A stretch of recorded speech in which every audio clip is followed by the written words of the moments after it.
छत्रपती शिवाजी महाराज संपूर्ण भारताचे आराध्य दैवत यांची आज 19 फेब्रुवारी निमित्त जयंती आहे। परंतु या ठिकाणी तुम्ही बघसाल की प्रशासनाकडनं निधी हा मोठ्या प्रमाणात स्थानिक गुत्तेदाराला मिळत नाही।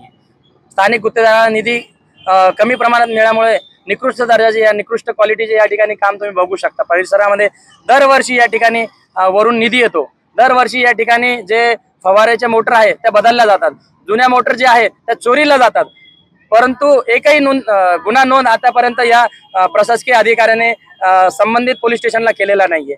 दरवर्षी या ठिकाणी छत्रपती शिवाजी महाराजांना नवीन रंग कलर दिला जातो, रंगरंगोटी होते, परंतु तुम्ही जर आता त्या ठिकाणी जाचाल तर त्या ठिकाणी पापडे निघतात। दरवर्षी ऐन टायमावर 1-2 दिवसामध्ये या ठिकाणी कार्य सुरू होतं। दरवर्षी गेल्या वर्षी तुम्हाला मी सांगतो 19 फेब्रुवारीच्या दिवशी या ठिकाणी फवारे हा एकच चालू होता।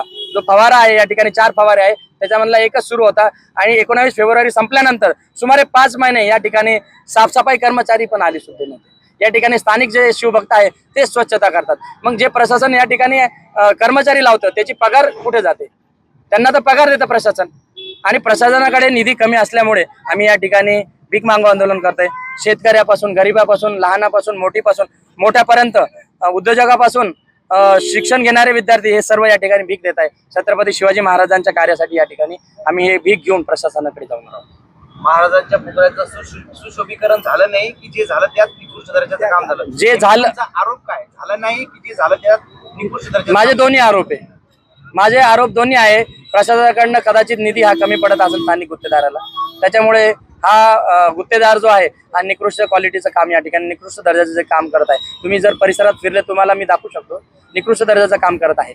मला असं वाटतंय की प्रशासन निधी कमी देतोय आणि स्थानिक गुत्तेदारही हा मन लावून या ठिकाणी काम नाही करत आहे। दरवर्षी या ठिकाणी नवीन मोटर बसवावं लागते, जुन्या मोटर चोरी लावतात। या ठिकाणी प्रशासन करतंय काय? हा माझा या माध्यमातून प्रश्न आहे।